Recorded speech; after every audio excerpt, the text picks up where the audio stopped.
Student learner YouTube চ্যানেলে তোমাদের সকলকে স্বাগত জানাই। আজ আমাদের আলোচ্য বিষয় চতুর্থ শ্রেণীর স্বাস্থ্য ও শারীরশিক্ষা বিষয়ের ফার্স্ট সামারিভ এক্সাম অর্থাৎ প্রথম পর্যায়ক্রমিক মূল্যায়নের একটা উত্তর সহ নমুনা প্রশ্নপত্র নিয়ে।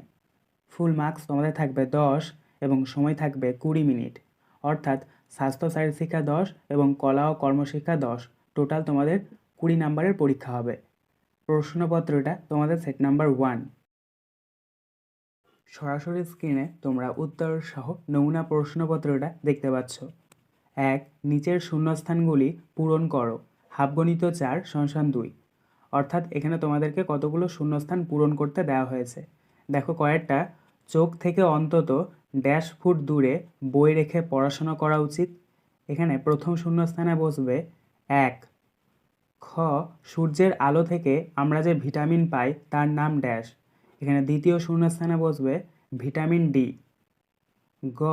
একজন পূর্ণবয়স্ক মানুষের আয়োডিন প্রয়োজন হয় প্রতিদিনের গড়ে ড্যাশ মাইক্রোগ্রাম। এখানে শূন্যস্থানে বসবে 150। ঘ. ডায়রিয়া হলে রোগীকে প্রথমেই পানীয় জলে ড্যাশ মিশিয়ে খাওয়াতে হবে। এখানে শূন্যস্থানে বসবে ওআরএস। 2. সত্য অথবা মিথ্যা লেখো। হাফগণিত 4 = 2। অর্থাৎ বাক্যটি সত্য হলে তোমাদেরকে সত্য লিখতে হবে, আর মিথ্যা হলে মিথ্যা লিখতে হবে। দেখো প্রথম রয়েছে কয়েকটা। টিভির পর্দা থেকে অন্তত 1 হাত দূরে বসে ছবি দেখা উচিত। এটা অবশ্যই সত্য, তাই এখানে আমরা বক্সের মধ্যে দন্তস তয়জফলা সত্য লিখব। খ. পাইওরিয়া হলে দাঁত থেকে রক্ত ও পুঁজ নির্গত হয়। এটিও হবে সত্য, তাই এখানে আমরা বক্সের মধ্যে দন্তস তয়জফলা সত্য লিখব। গ. শিশুদের গলগণ্ড হয় পটাশিয়ামের অভাবে। এটি হবে মিথ্যা, তাই এখানে আমরা বক্সের মধ্যে ময়হস্যই থয়জফলাকার মিথ্যা লিখব। ঘ. দাঁত সুস্থ রাখতে প্রতিদিন গুঁড়াকু দিয়ে দাঁত মাজা উচিত। এটা হবে মিথ্যা, তাই এখানে আমরা বক্সের মধ্যে ময়হস্যই থয়জফলা মিথ্যা লিখব। 3.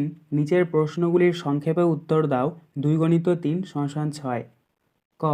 ডায়রিয়া রোগের চিকিৎসা পদ্ধতি লেখো।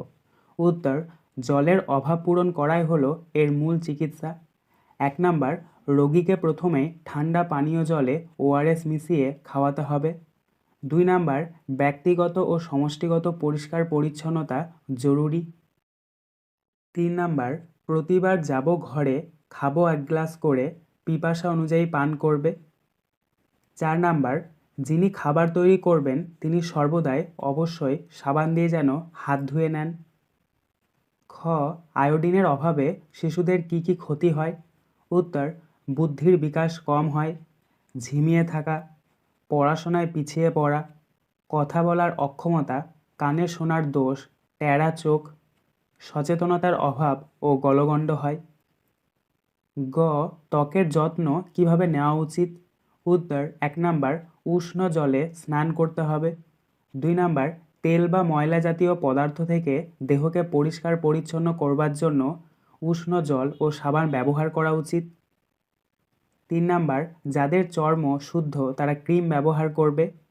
4 নাম্বার, প্রাকৃতিক পরিবেশ অনুযায়ী পোশাক ব্যবহার করা দরকার।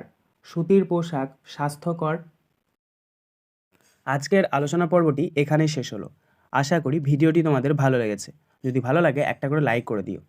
সবশেষে তোমাদের কাছে একটাই অনুরোধ, যারা এখনও পর্যন্ত আমাদের চ্যানেলটিকে সাবস্ক্রাইব করে উঠতে পারোনি তারা চ্যানেলটিকে সাবস্ক্রাইব করে পাশে থাকা নোটিফিকেশন বেলকে অল প্রেস করে নিও এই ধরনের নতুন নতুন ভিডিও পাওয়ার জন্য।